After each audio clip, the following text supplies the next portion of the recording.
The sweet serenades of Joe Spence to get us in the Christmas mood here. But we are just here to get a few things taken care of today. I did not have time to edit and upload a video today, so I figured rather than go and get that done with no time, I will go ahead and go live today instead to bring you a bit of a recap of Sunday's game as well as this week's power rankings. So, welcome in, welcome in. I am Joby Wan, Bears fan extraordinaire, super nerd. And what a fun game we had on Sunday, hey? Bears went out there and absolutely put an ass whooping on the Cleveland Browns. Browns, of course, still have a respected defense in this league, even if they don't have the record that would show it. Myles Garrett still got a sack and a half, although during the game I thought he had three sacks and got the record, but two of those sacks he was in on, apparently he got credited with a half sack instead. So no record breaker against the Bears, thankfully. We didn't want to see Caleb end up in Myles Garrett's 30 for 30, right? That's the last thing we needed for our young quarterback, is for that to show up. So thankfully, the O-line, fantastic. Ozzie Trapillo, of all people, the man holding Myles Garrett at bay for the majority of the game. I mean, Ozzie Trapillo was, as a rookie, was drafted, this year. And even when he hasn't been in there this year, Theo Beneday playing well on the line at left tackle as well. So the job that this Bears team has done with the offensive line this year, obviously guard, center guard, they went and they picked up, some guys with pedigree in Joe Tooney, Jonah Jackson, Drew Dahlman. Those guys were proven vets, so there was no surprises there with those guys. But to do what they've done with these young guys, whether it's Darnell Wright, um, and Theo Beneday before, and of course Ozzie Trapillo now on the left side. I mean, they're taking guys that nobody expected to make an impact at all, and they are making an impact on this team. And then one thing I thought was hilarious was Jonah Jackson had a great hit, pancaking the crap out of someone on the second touchdown run. And somebody asked Coach Johnson about it during his press conference. And he said he was smiling about it while laying in bed on Sunday night. And it's just like, of all the things to be thinking about when you're laying in bed. But of course, he's a crazy football coach. But, you're in bed, maybe you got your wife next to you or something. And you're just thinking, man, Jonah Jackson really just laid that guy out, didn't he? Oh, yeah. It was one of Caleb's better performances. He had his completion percentage up in the 60s as opposed to, down in the 50s or God forbid less. Two crazy touchdown passes, both excellent. The first one, of course, being compared to the catch back in 1981, Joe Montana. Of course, Joe Montana was only throwing it from the 6. Caleb threw that one from like the 17. That was much more impressive ball, but I think we can all agree that the last thing Caleb needs to be doing is throwing across his body, across the field, because 9 times out of 10, that thing's going to be picked off. I loved his confidence in the post-game presser, saying he could make any throw, but I thought that was a little bit crazy. Anyways, love the confidence and not complain about touchdown passes. Colston Loveland with a great contribution on this game too. Luther Burden running with the birds out there. He would end up getting hurt though during the game. A little more on that in a bit here. And Kyle Monangai, man, there's a screen pass that he dropped. He had 2 blockers out in front of him and nothing but green grass out there. That would have been a 50-yard touchdown pass on a screen play had Kyle Monangai just hung on to that ball, man. But otherwise, Caleb, one of his better performances. He did have one ugly throw out there where Zacchaeus kind of fell down on the route, and that thing probably should have been picked off, but ultimately just fell incomplete, no danger on that one. So, no, it was a nice offensive performance. 31 points out of our boys against, once again, is still a well-respected defense in this league, even if the Cleveland Browns are the Cleveland Browns still. So, as far as the defensive side, that was also impressive. Now, I don't want to get too high on it as they were playing against rookie Shadur Sanders, who was only making his fourth start, man. I think it was his third start. Picked him off 3 times in the second half. 2 of them were great picks. One of them totally on, Jerry Jeudy, the Jalen Johnson one in the end zone. I mean, Jalen Johnson was about as surprised as the rest of us. I was staring at the screen like, "What just happened down there?" Like, I had no clue what was going on. But, CJ Gardner-Johnson with that interception, I mean, the guy just continues to play amazing. Yeah, he's gotten burned a couple times. We know he's not the fastest corner in the league, but man, the guy just playing so great. You know, a cast off from where was it? I mean, did he leave? I don't know if he left Philly or if it was New Orleans or where he came from, but Dennis Allen already familiar with him from his time in New Orleans and found money for that guy, especially with Kyler Gordon up and down, unfortunately. I mean, CJ Gardner Johnson filling those shoes nicely. What else do we have here? Oh, of course, DeMarco Jackson with his nice pick, tipping it up to himself. That play forced me to learn the man's name because he had been filling in out there for a couple of weeks, for the Bears injured linebackers. But you figure it's a backup, you're probably not going to see too much of him. You don't worry about it. But then he goes and makes a play like that. We're going to learn your name. And outstanding play out of this Bears linebacking crew, even though they haven't had all their linebackers over the last few weeks. And we'll get more on the injury side of things later. Bears still having trouble generating pressure without blitzing. They did get 5 sacks in this game, but mostly those were due to Shadur Sanders just hanging onto the ball too long. He had one pass where he dropped back, rolled out, dropped back again, rolled out again, dropped back again, and then got sacked. So, I mean, those were more, on him than they were on great pressure by our line. Defense still blitzes a little more than I would like to see. But when you can't get home with your front four, what else are you going to do? It'd be interesting to see what they do this week against the Packers because last week, in the last game against the Packers, they did do a lot of blitzing and hate to say it, but Jordan Love, burned them every time on that. So hopefully this front four can get home during this second matchup here. Isaiah Bond, the lone bright spot, that guy burning us. There was one play where Shadur Sanders kind of just had said something to Bond as he was going by in motion during one of the plays. And on that play, you hit him for like a 35-yard gain, 40-yard gain right down the middle. So that kid, I don't know where he's at in the league, but he's got a bright future if he can get away from Cleveland. That would be the only side note to that.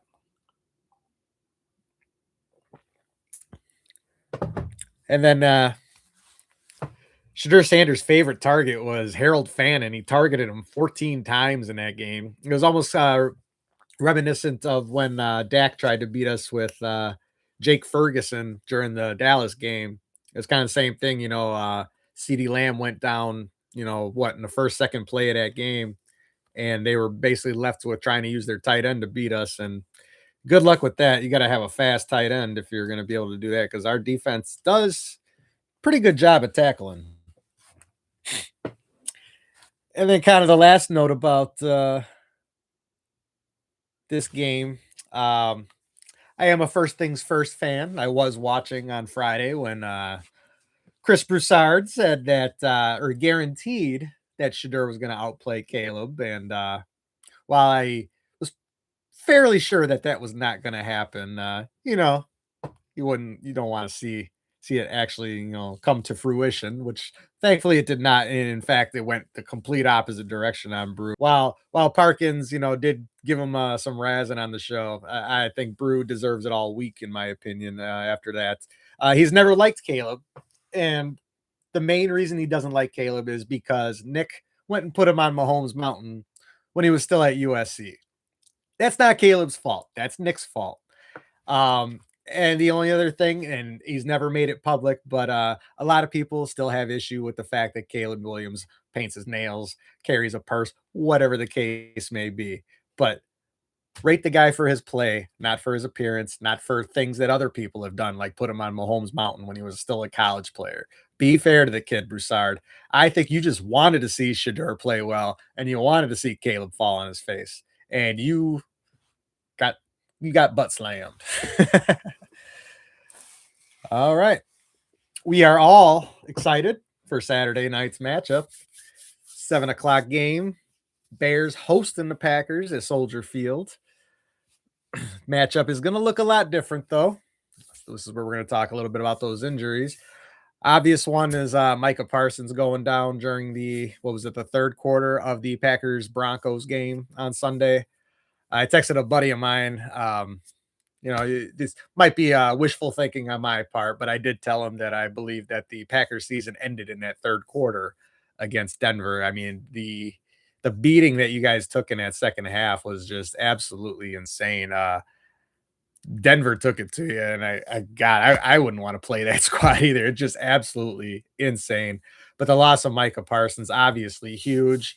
I did post a video earlier this week because I saw a lot of ugliness online. Obviously, if you're not a Bears fan, you're probably not going to be in a Bears fan group or whatnot. But I did see some stuff, just people just happy that Parsons, tore up his knee and, just cheering it on.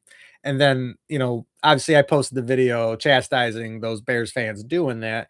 And the biggest response that I got to that, never forget what Charles Martin did to Jim McMahon back in 1986 and the hit list. People, that was almost 40 years ago.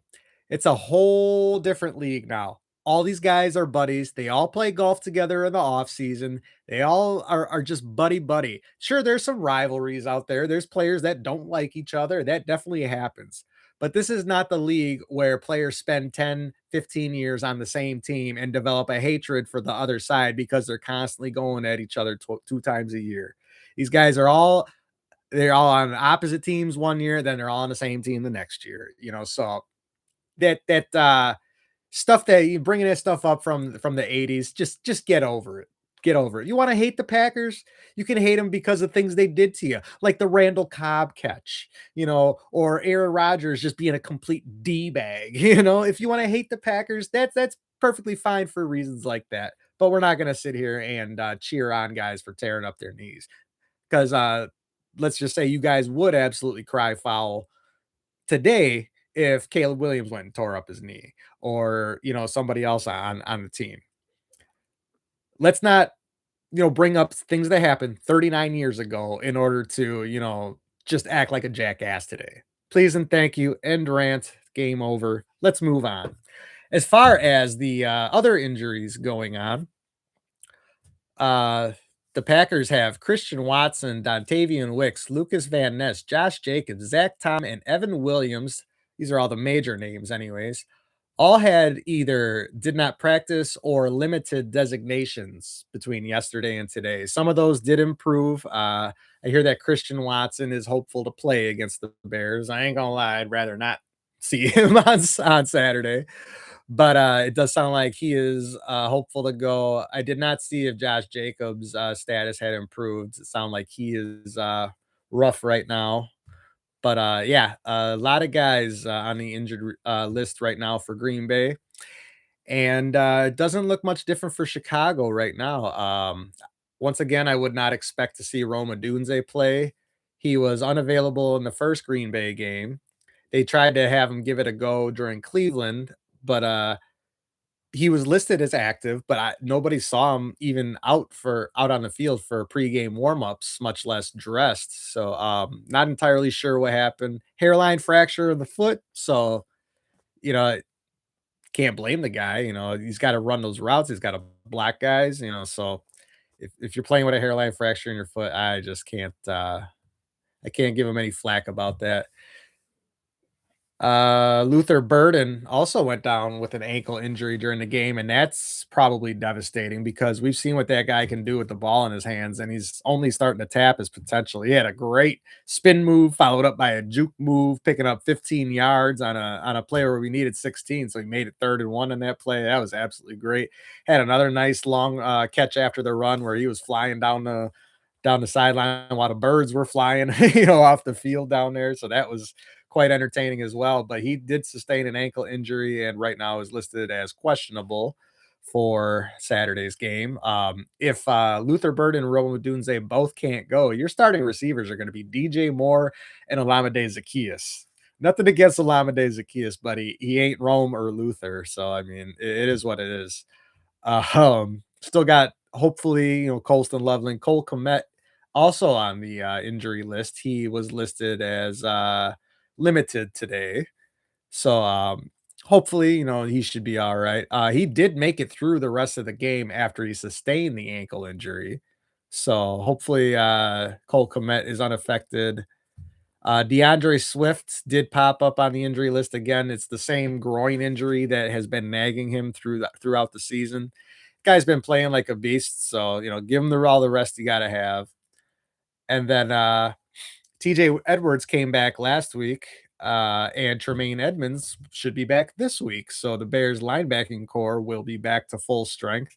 And that's not to say that the guys who have been filling in for him, they've been playing great too. DeMarco Jackson has been playing absolutely great. Noah Sewell's a solid, linebacker for them too. Although he was also out, he came back during the Cleveland game as well. But Bears found money, on the defensive side of the ball with some of these depth guys, who have been having to fill in other guys' absence. So the linebacking crew should be at full strength. I will, of course, be live streaming during this game, as I have for every game this year. There is an outside possibility of scoring some tickets to this game. Should that happen, I won't be live streaming the game, but I will be popping on, live and stuff like that during the game if that happens. But that's just that's neither here nor there. I'm not going to get my hopes up. The guy with the ticket's kind of a jag, but we'll see what happens.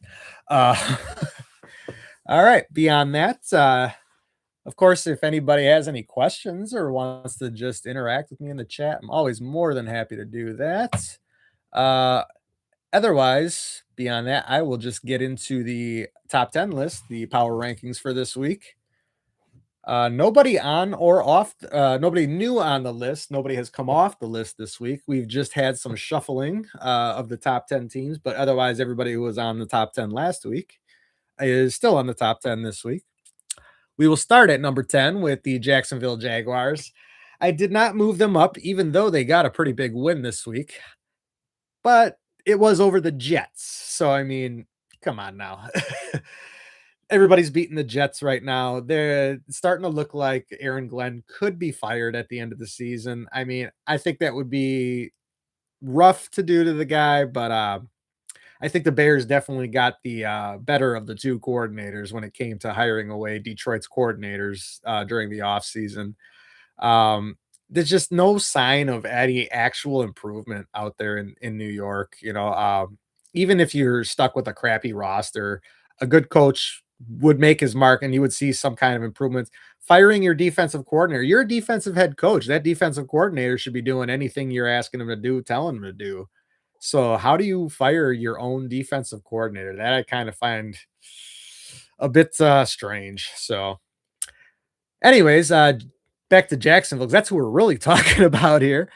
They did get the win over the Jets. But like I say, that's why I just kind of left them flat at number 10. I wasn't going to raise them. Now they do play against Denver this week. If they win or even just have a solid showing against Denver, I will be more than happy to take them seriously. But until then, the Jags are the Jags, and Tony Khan's a Jag. Anyways, all right. Number 9, dropping 4 spots. 2 reasons for this. Number 1, taking a loss. Number 2, taking a huge loss to their defensive fronts, the Green Bay Packers. So they did drop number 4, number 9. It's 4 spots to number 9. Nothing against the guys.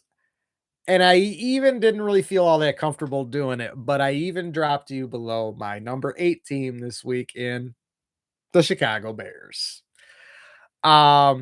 I think the loss of Micah Parsons kind of drops you guys to you guys were at an elite tier. I think it drops, it takes you from here down to about here.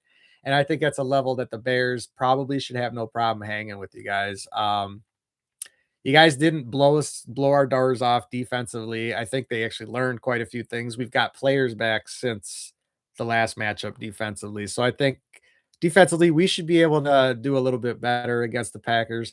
Offensively, with the weapons down, that could be an issue. but I think the Bears are gonna be smarter this time around and utilize their run game more than they have been or than they did in the first matchup.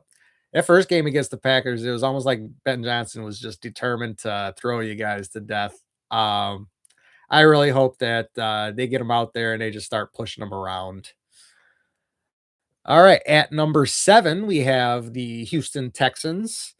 They did move up a spot, went, beat up on the Cardinals, doubling them up 40-20, I believe the score was. I forgot to write, a couple of notes down here for the Texans, but they got a defense that absolutely you can win a Super Bowl with. With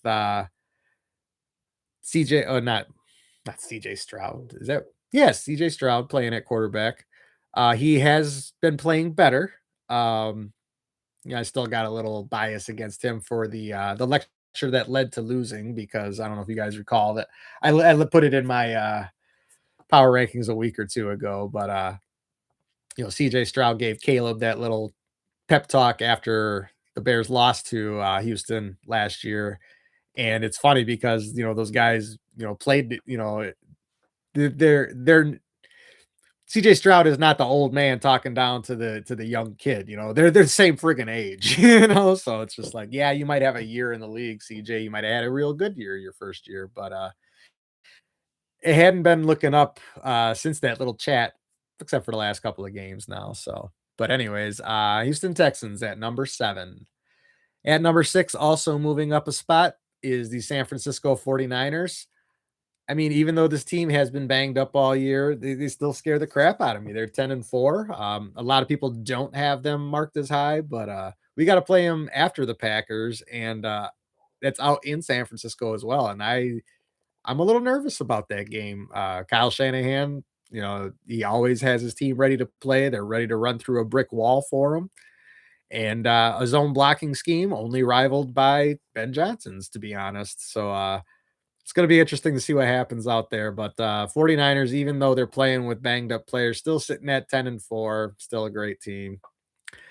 That's our number 6 team. At number 5, we have also moving up one spot is the Buffalo Bills. They got the W, of course, against the New England Patriots.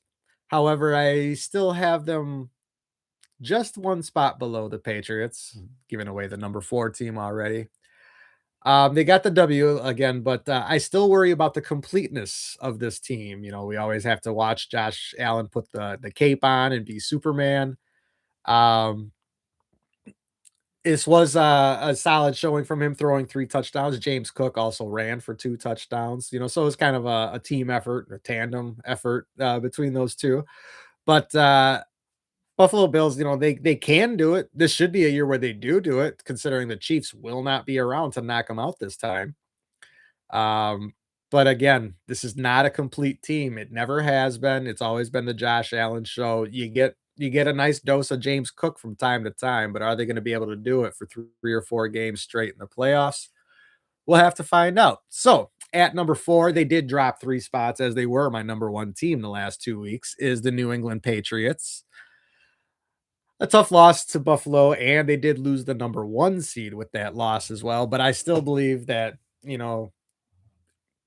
Mike Vrabel, if they come up against these guys again, they're not going to make the same mistake. They're not going to, get out to a 21-point lead and then just basically crap the bed the entire way. But it was an entertaining game to watch, with it ending up 35-31. A little bit reminiscent of the old Frank Reich game, not the same, but just kind of, watching the Buffalo Bills play, in a big comeback. I had those images of Frank Reich flashing in my head there back in, oh God, what was that, 1991, 92, something like that.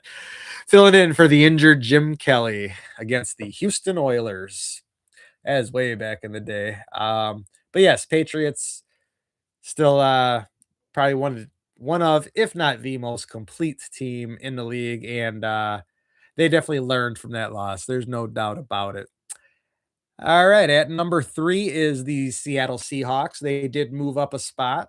Uh Next to the Texans, probably the best defense in the league. Pick your poison with one of those two right there. They're about to have a showdown with the Rams for the number 1 seed. So that should be a fun game to watch. to 11-3 teams going at it in the same division. That's something you don't see very often. Obviously, you got some other high profile matchups going on this weekend too, but that's probably the biggest one. 2 11-3 teams fighting it out for the 1 seed.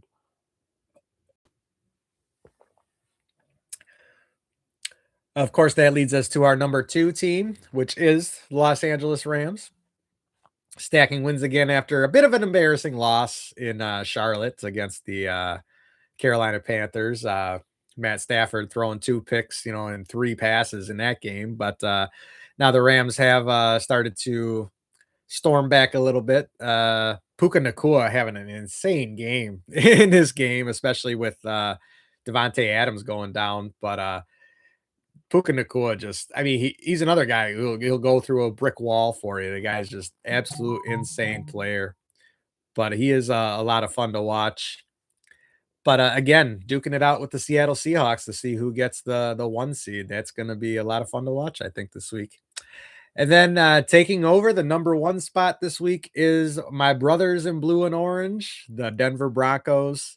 Call it bias, call it a good defense, call it whatever you want.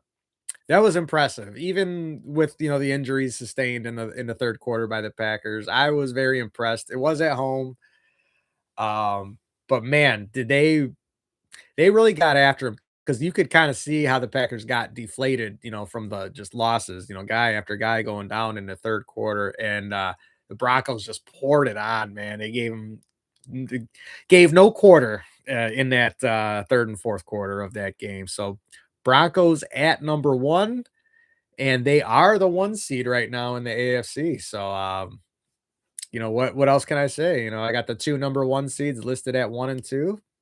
Not a whole lot of argument there, I would imagine. Some of these other ones, yeah, I get it if you would quabble with it, but I think the ultimate takeaway is I did list my Bears 1 spot above the Packers. Hopefully that's not premature. We're gonna find out in a couple of short days though. So I can't wait to watch that game. It's gonna be entertaining. And I hope we get to go home cheering this time. But just remember, Packer fans, if you do manage to beat us, no, don't go Cowboys. But remember, Packer fans, if you do manage to beat us on Saturday, it's very hard to beat the same team 3 times in the season. So if we run into you in the playoffs, you better be clenching those buttholes tight. So. All right. Well, that is all I have. If anybody has any questions or would like to call me an idiot, I welcome you to do that. I will stay on for a moment or two here. But otherwise, yeah, I just wanted to get my thoughts out on the game and my power rankings out as once again, with the holidays going on, work is kind of crazy, doing some other chasing around. I just didn't have time to sit down and make a video and edit it and all that. It just a live stream is so much easier, even though you don't get to do all the bells and whistles. Although, I mean, I suppose I could, but I'm kind of a noob at this. I just started the channel this summer. So I was thinking in the off season, I'll probably look at setting up like a StreamYard account or something like that, so I can do, some of these bells and whistles during the live streams and all that. But no, it's been fun so far this year. I think I picked a great season to start doing this. That's for sure. The last few seasons, I think I probably would have given up by the time, December rolled around. So to have a Bears team that's still in it this late in the season definitely makes doing this a lot easier because let's just say at first it was a bit of a struggle. I wasn't sure that I was going to continue doing this for the full season, but it's gotten more fun. And when your team's doing well, it makes it a lot easier to do. So all right. Well, we don't have any comments or questions in the live chat, so I'm going to go ahead and jump off. Thank you for those of you who did join me. I will be live Saturday once again for the Bear Packer game, and I hope you all are as excited as I am. Please don't forget to join me, and on your way out, don't forget to like the stream, subscribe to the channel, and share. And until next time, bear down.